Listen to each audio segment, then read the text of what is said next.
when we treat happiness as a skill and when we create that habit of practicing happiness, 5 minutes a day is really enough. If we do one thing every day to cultivate that skill, to cultivate our happiness, the impact eventually will become very, very big. Welcome to our series entitled The I Am Podcast, a podcast about innovation, business, and most importantly, people. In this series, we'll be talking to founders, executives, and various experts about their vision, challenges, best practices, and lessons learned throughout their journey. Let's get started. Hello and what's up, everyone? It has been a while. This is still Raya, your host on I Am Podcast for Startups, where we feature startup founders and entrepreneurs and they talk about their journey, their latest innovation, and some life lessons. Okay, I am so excited. What a nice way to cap off this year with this episode. A good reminder. Today, I have the pleasure of chatting with a co founder and the CEO of Happy Things, Talia Soen. Hey, Talia. Hi, how are you? I am happy. Okay, today I'm sure I'm, Good. yes, intentionally happy, right? How about you? How are you? I'm good. I'm good. Yeah. It's been a difficult time the last few weeks, but we're doing good. Yes. Oh, wow. That's why somehow I love this episode because, yes, it has been crazy, right? And it's a good reminder that we can practice it. Or, okay, let me ask you this question. What made you happy today? What's one thing or three things that made you smile today? Um, well, that's one of the activities on our app. So that's something really good to like practice on. I wouldn't say it has to be on a daily basis, but yes, every few days or on a weekly basis to kind of stop and see, what you're grateful for or what made you happy during the last few days. So yeah, so we do, I'm in Tel Aviv at the moment. We do have, like beautiful weather, not I mean, typical for Tel Aviv, but it's sunny outside. It's kind of nice. My dog has been really cute this morning. And my husband, who's, really supportive and always not always, but most of the times makes me smile. Wow, I love that. And me, well, what things made me smile? Okay, participating in a volunteer activity like giving gifts because we have Christmas, so it's around the corner. So we're like giving gifts for kids, and a friend went from a vacation and she gave me something, food. So happy. Okay, so yes, give us a brief background. Like when you go to tech accelerator programs or conferences, how do you usually introduce yourself? So I actually tend to introduce the company more than I introduce myself, but I will like give a brief background about myself as well. So like you mentioned, I'm Talia. I am the co-founder and CEO of Happy Things, which is a personal happiness assistant, a mobile app that helps people practice happiness in just 5 minutes a day. And Happy Things really is a combination of my two greatest passions. So, technology on one side and psychology on the other. On the technology side, I have been working in tech since 2009. I started in customer success roles and then moved to product management, focusing mainly on mobile apps and consumer products. And on the psychology side, it's something that has always interested me. I have a degree in psychology. I was a yoga teacher for a while, and I hold various certifications in coaching and fitness and nutrition. So it's kind of like combining these two things to create this product. Wow, nice combination. I actually saw Yeah. like I was checking out your LinkedIn profile and I actually saw that yoga video. And yeah, that's nice. I mean, exercise is not just for the body, right? For the mind. So you created Happy Things. I want to know, like, take us on that moment that you told yourself, I need to build happy things. I mean, were you unhappy? Were you stressed? Or what? Yeah, so Happy Things really is the product of my own journey. And I say it all the time because I spent most of my life feeling that I wasn't happy enough and constantly searching for ways to live a happier life. And that's also what fueled my interest in this field. This is what drove me to study psychology and to become a yoga teacher and take all those courses. Because I was on a journey of my own, to find my happiness. And I really tried so many different things. And, probably every app that is out there. And then a few years ago, I came across the field of positive psychology, specifically in the form of a book, never mind, but I started learning more about positive psychology, which is a field in psychology that is also known as the science of happiness. And basically, most fields in psychology study the negative or the sick people, the pathologies like mental health issues and diseases like, um, schizophrenia, or even lighter things like anxiety or depression.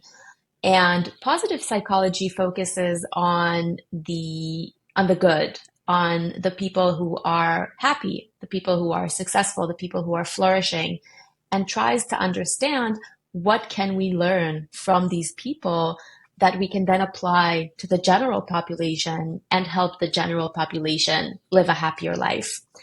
And it kind of clicked with me because what they found through thousands of studies is that happiness isn't, something external that happens to us. It's not a reward for our achievements, right? There's this way of thinking that I'll work really hard, I'll be successful, and then I'll be Yep. happy. So it doesn't work like that. And, there's also this way of thought of, some people are just happy and some people are just unhappy. Maybe I'm just unhappy. So no. And what positive psychology shows us is that happiness is much more of a skill, something that we can learn, something that we can practice on a daily basis and really cultivate in our everyday life through really simple daily activities that don't require that much effort. It's just creating that habit, and doing it on a regular basis. And that's really difficult for a lot of people.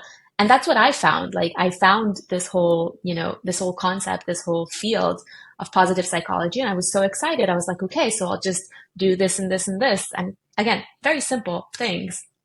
But, life gets so busy and it's really easy to let these things slip and not really focus on them. And I was like, okay, there needs to be an app or a tool Mm. that helps people practice this skill on a daily basis, just like, we can practice French with Duolingo, or we can practice, you know, other skills with other apps that are out there, but no other app was looking at happiness as a skill and helping people build that habit and teaching them about it as well. I love that. Oh, you said happiness is not external. It's something we can cultivate. It's something like we can practice. It's not dependent on Yeah. the outside, but wow. Okay. Yeah, I always hear that and I always see that happy things approaches happiness as a skill. So, can you share with us what can we find in your app? What are functionalities or features? Yeah, absolutely. So, like I said, it's based on thousands of studies in the field of positive psychology. And basically, what our app does is translate those studies into a wide variety of very simple daily activities that cover all areas of life. So, these activities can be anything from listen to a song that brings up a happy memory, give someone a compliment, or like we did earlier, right? Think of three good things that happened today, or three things that made us smile. And the idea is that when we treat happiness as a skill and when we create that habit of practicing happiness, 5 minutes a day is really enough. If we do one thing every day to cultivate that skill, to cultivate our happiness, the impact eventually will become very, very big. And we kind of like to think about it as Duolingo, but for happiness. Mm-hmm. So, these bite-sized activities, but on a daily basis, is what really creates the biggest impact eventually, instead of, not doing anything for a year and then having like, a week or 2 weeks retreat, somewhere nice, which is good. I'm not saying don't do it. I'm just saying doing these little bite-sized activities every day will have a much bigger impact eventually. So the idea of the app is that you go in once a day, you get one activity, Mm-hmm. like I said, from a very wide variety of activities, in a lot of different, can be relationship building, can be mental Mm-hmm. well-being, personal growth, stress relief, a lot of different topics, a lot of different activities. And each activity also comes with examples and information on why that is good for you, for the people who kind of want to understand a bit more. And after you complete that activity, you can rate it, you can add it to your favorites, you can write about it, upload images. So you can also really create this your own happiness journal. So you can Oh, revisit your past happy moments. And there are badges and stuff like that to kind of make it fun and a bit gamified and to keep people motivated. wow. Okay. So you said we can treat it as our personal journal. Like, okay, yesterday these are the things I did, or um, and that keeps a record. And then the next day, like that, and then you can share it with Yeah. other users. Can they see what you do, or what? So at the moment, no. At the moment it's a personal experience, but we are planning in the future to add like either groups where you can practice with your friends, or to make it to have some sort of like social aspect to it, so you can see what other people are doing. People can maybe add activities that help them. So that will be added in the future, but at the moment it is more of a like a personal practice. Yeah, interesting. Like, okay, what song did you listen to today? Maybe I can also give it a listen. Exactly. Okay. And yes, how do you make it personalized? So example, I log in, download your app. So how can you make that experience very customized? Yeah. So that's actually exactly what we're working on right now. So up until now, we were kind of in this data collection mode. So the app was kind of general, and you would just get activities at kind of random. And we do collect information about the users, like gender, age, stuff, preferences, happiness scores, stuff like that. And we've collected enough data now that we've built our first database recommendation model. So basically, which we're right now implementing, it will be out in the next few weeks. It's very Mm. exciting. So instead of getting a random activity, you will get an activity that is what our model thinks would be best for you right now. So that would be our first step. And of course, to see that, that works and the recommendations make sense and that people, that it has a bigger impact.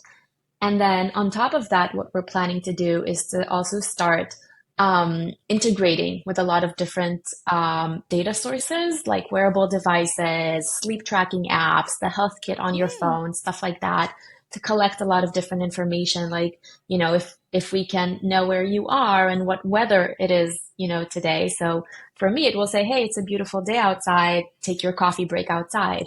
But if it's raining or snowing, maybe it will adjust to that.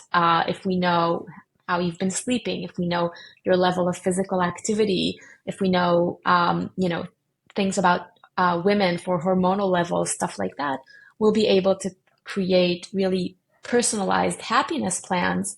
And on top of that, to really ping you at the right moment and say, hey, we noticed you're maybe a bit stressed, or today you're tired. So here's the right activity for you. Here, take 5 minutes, do this, you'll feel better.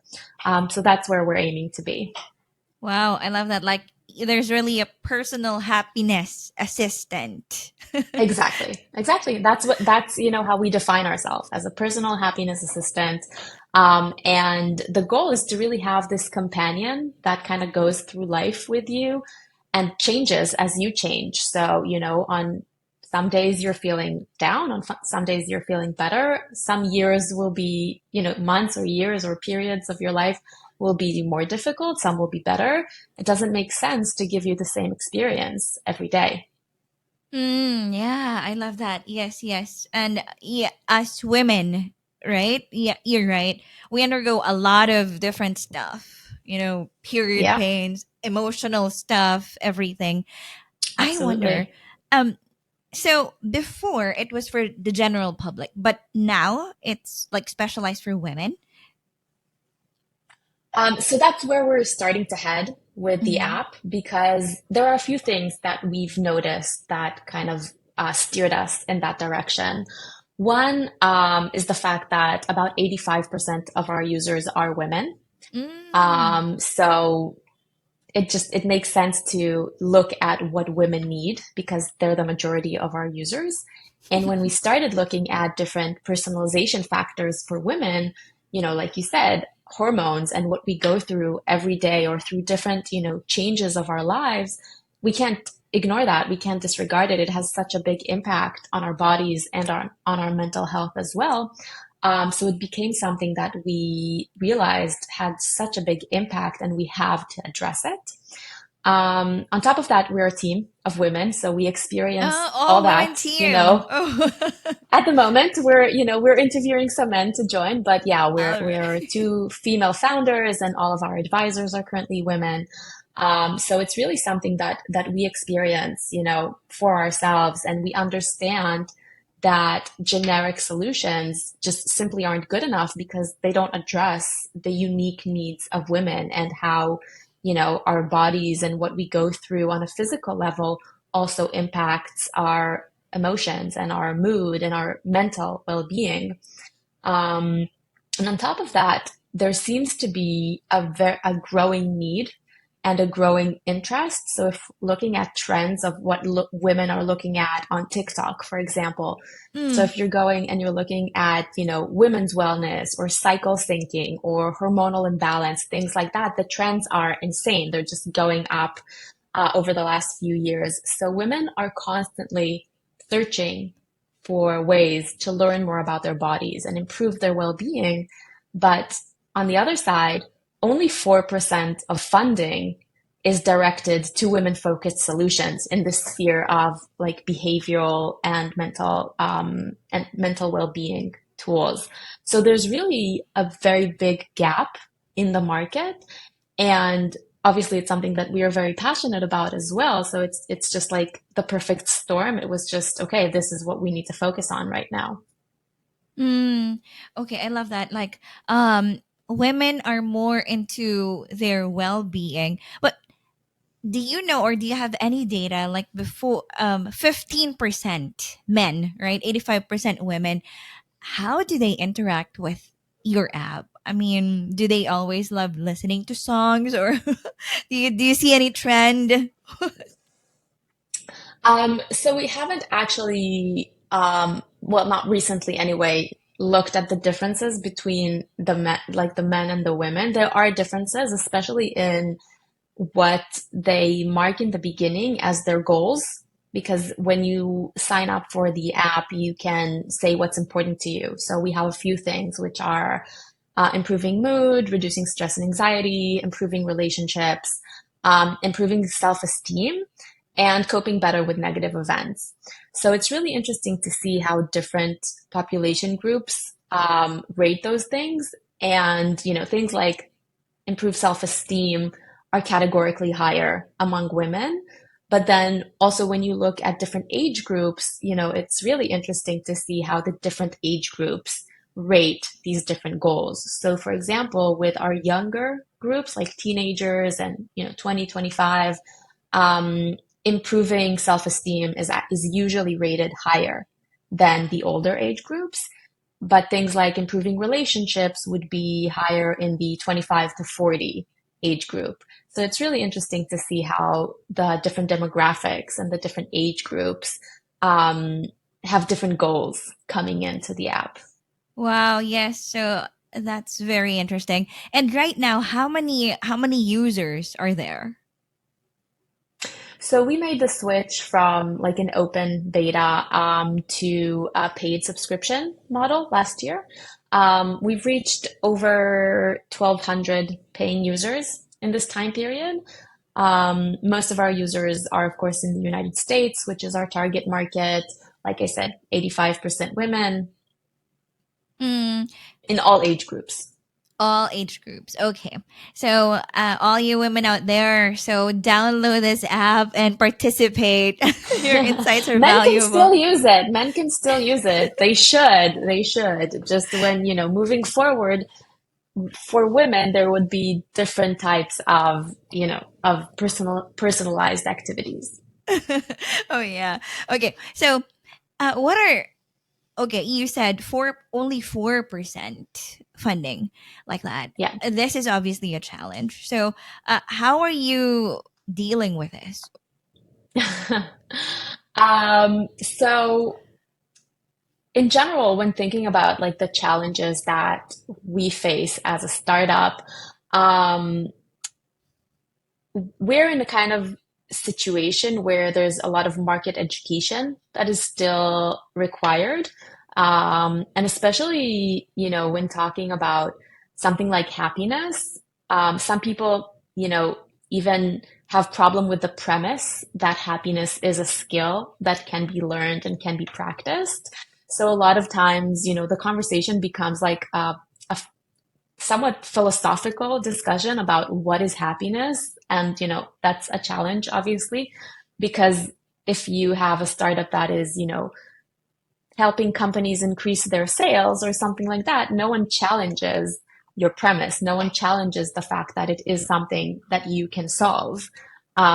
So with happiness, a lot of times you kind of need to be in an extra sales mode and to even convince people that this is a big problem, but that we have tools to solve it. And with a lot of other things that were kind of this crazy concept, like, Uber Mm, or Airbnb, sometimes, people don't understand the magnitude of the problem and the magnitude of the solution until it's already there. So that's like an added challenge on top of the regular challenges of mm. having a startup. Yes. Oh, I always hear from founders like, life of a startup founder. It's some a roller coaster, right? Yeah, it sure is. Uh, how about your co-founder? Okay, who's also a woman. So how do you Yeah. guys like during the low days, super low days? Do you browse the app and like what have a party that Yeah, day? absolutely. It's actually funny because I started Happy Things as a single founder, so I started it on my own, and then um, I met Noah, and she, joined at first as like a marketing consultant, and then, we saw that we were working really well together. I felt like she really got it, and I offered her to join as a co-founder as well.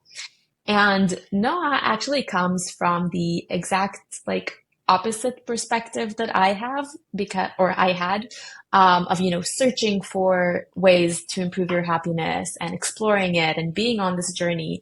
So she never thought about that. She was like, it wasn't something that she like ever really considered or put effort into.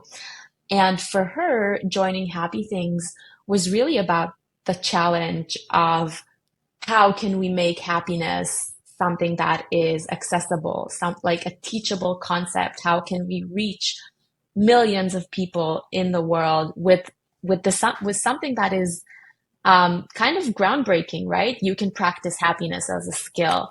And since she joined the company, she kind of like, she transformed. She was like, wow, this actually works. I'm like a big fan of this whole theory right now. Um, and yeah, it's actually funny because a lot of times, obviously, we balance each other out. But, last week we were both sick. So we were both kind of like down and we were like, okay, at least we match. These are down days. Next week will be better. But yeah, we also do a lot of like other things together. We like go to yoga together and we go to shows together. So we've become really good friends on top of co-founders. Oh, I love what you said. Like, okay, at first she's not a believer, but now she's an advocate. What worked for her? What are some simple stuff that made her change her mind? I think just the more she like um got acquainted with this theory, with the simplicity of it, with the content that we offer. She does all our marketing, so she a lot of times like would film herself doing activities, and by Interesting. doing that, she realized like how good they were and how they actually work. So I think our goal with Happy Things is to reach two types of populations. Like one is the people who are more like me, who are already familiar with this, who are looking for the ways, who are looking for the tools that would help them on their journey. But then there's the other type, like the Noah type, which are the more skeptic, maybe cynical. And for them, it would be really interesting to have like that aha moment of like, wow, this actually works. Yeah. How about your users? There are other apps out there, right? Mental health apps. Where are they from? Are they first time users or do they switch apps? So what we've seen from a lot of our users is that they've actually switched. A lot of them are people who tried, like me, a lot of different apps, a lot of meditation apps. Companies like Calm and Headspace did a really good job at like kind of making wellness equals meditation. So if you want a wellness app, the first thing you would think about is meditation. So a lot of people try meditation. And meditation is a great tool. It's just one tool, and it's also not right for everyone and not right all the time. So a lot of people like tried Calm, Headspace, apps like those, and found that it just didn't really work for them as well as other things, because meditation is also something that you kind of need to plan for, right? It's 15, 20 minutes. You need to Mm, be in a quiet place, like in a dark room. And most of our users are very like busy on the go women. So students, young professionals, mothers, they don't necessarily have that, 15, 20 minutes every day that they need to plan for. And Happy Things really offers like 5 minutes a day experience that you can do when you're on the bus on the way to work, waiting for your coffee at the coffee shop, or even just like, in front of the TV, just browsing different things on your phone. So it's a much more like um, low commitment. But what we're seeing is that that is really what works. We have a really high retention rate. Our users use the app on average 5 times a week. And part of that, every like part of day. the almost every day, yeah. So what what makes it work is the fact that it is so simple. Yes, yes, like low investment but high return. Like Exactly. it's Exactly. you'll feel good in just 5 minutes. So just doing simple stuff. You're right. Like sometimes we think happiness is just there, but sometimes you really need to be intentional about it, right? So Exactly. where are you now in your journey and what's the road ahead? A while ago you mentioned some of the plans. Are you fundraising? What's up? Yeah, so, like we spoke about, we're at a very interesting place in our journey because we're focusing on like we're starting with this new focus on women, understanding what is required for that and how it kind of changes our plans. But it's super interesting, and like I said, we feel like it's a huge opportunity and there's a huge need for it. So we're really excited and passionate, even though, it's a lot of hard work. And yes, we are fundraising. It is a very difficult time to be fundraising. But again, like with this new focus, with this new target market that we have in mind, we really feel like we're onto something big. Like we could really impact, so many people and, help them live, and so many women, and help them live happier lives. So it's really motivating, even though it's really hard still. Yes, and I encountered some founders who said, "Oh, I've encountered a lot of no's. If I did not, it Yes. means my pipeline is lacking. I need to do more." Right. Yeah, it's a very difficult time to be fundraising. A lot of investors and VCs are kind of taking a step back, kind of waiting to see what happens and waiting to see that other VCs are, going back to investments. So yeah, it is a very difficult time. It makes, the work of the founder and mainly the CEO much harder because you do need a much bigger pipeline. If before, you could have 100 investors on your pipeline and get, 10, 20, 30 calls, that should have been enough. But now investors are much more hesitant. They also, they want to invest at later stages. They want to see more results before they invest. So yeah, it is definitely a difficult time to be fundraising. Okay. But yes, with positivity and good things, right, in our headspace. Yeah, So yeah, anything is possible. So, yes, it's a difficult time. It's a crazy time, especially in Israel. It's not yet, I mean, done. A lot of things happening. So, yeah. as a startup founder in a pre-seed mode, pre-seed stage, right? So, Pre-seed seed, yeah, we're kind of in the pre-seed middle. seed. Okay. Any advice or anything you wanna say and use use your voice to share a message. What's that? Yeah, so I think my message is mainly for the women out there who want to be founders. And the message is really just do it. Obviously, it's not easy, but go ahead and try and put yourself out there and do it.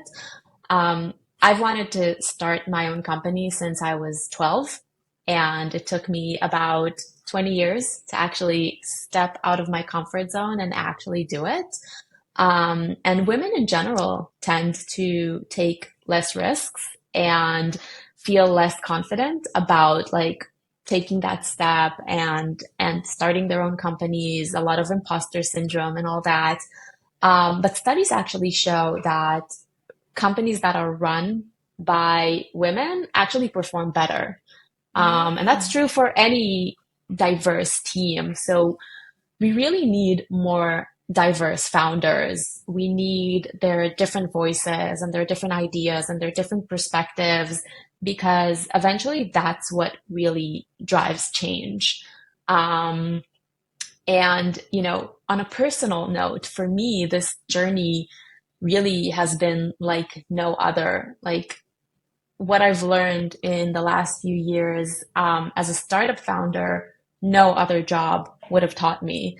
And it's crazy to think about, me today and me a few years ago and the personal development that I went through by doing this. So my message really is if this is something that you're passionate about, if this is something that, you feel like is in you and you want to like explore it, then just do it. Just do it. That's it. Yeah, Period. Just do exactly. it. Like be Wow. smart about it, talk to people, get the right advisors, get the team and stuff. But yeah, but do it. Like what held me back for so long was, imposter syndrome and fear, a fear of failure, a fear of stepping out of my comfort zone. But I am, so happy that I did it. And really it's been like nothing else. Wow. And I love the name Happy Things. From the name alone, right? You know, okay, I'm Yeah. gonna be happy. Okay, Yeah. so for those who want to know more about this personal happiness assistant or to collaborate or partner with you, how can they reach you? So either on LinkedIn, so it's just Talia Soen. I'm guessing the name will appear here in the description. You can always shoot me an email. So it's talia@happythings.app. Yeah, those would be the best two ways. Thank And you, of course, visit Talia. our website, download the app. Yes, download the app. It's a very nice way to start off the year. I mean, the new year, right? Be intentional with being Absolutely. happy, right? With just chunks of like little chunks of things, right? Thank you very much and all the best. We are going to follow your journey, Talia. Hi, Noah, and I'll look for your profile, see what you've been doing there to make everyone happy with just 5 minutes, right? Thank you very Yeah, much and all the absolutely. best. Thank you. Thank you. This podcast is powered by imops.io. Optimize your cloud infrastructure and CI/CD process with imops.io dedicated DevOps team. Check out www.imops.io and get a DevOps team now. Make sure to check out www.imops.io if you want to know more about us. Subscribe to our podcast so you can get notified every time we post a new video. Thank you and you have a great day.